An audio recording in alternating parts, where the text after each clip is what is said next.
Guys, ഇന്ന് നമ്മളെ കയ്യിൽ വോൾസ്വാഗന്റെ ഗോൾഫ് ഇതാ വന്നിട്ടുണ്ട്. ഗോൾഫ്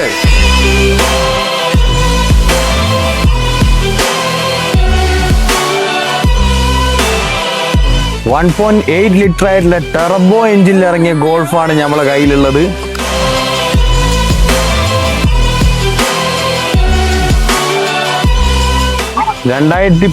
US സ്പെക്കായ ഒരു മാനുവൽ ട്രാൻസ്മിഷൻ വണ്ടിയാണ്.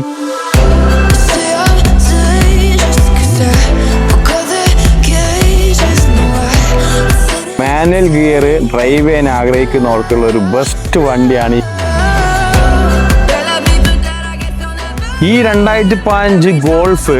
നമ്മൾ ഇട്ട പ്രൈസ് വെറും 16,000 ദിറംസിനാണ് നമ്മൾ ഈ ഗോൾഫിന് ഇട്ട പ്രൈസ്. ഈ പ്രൈസിന് ഈ മോഡൽ വണ്ടി വേണ്ടവർ എത്രയും പെട്ടെന്ന് നമ്മളെ കോണ്ടാക്ട് ചെയ്തോ. അതേപോലെ നമ്മളെ സെഫ്കോ പേജ് ഫോളോ ചെയ്യാൻ മറക്കരുത്.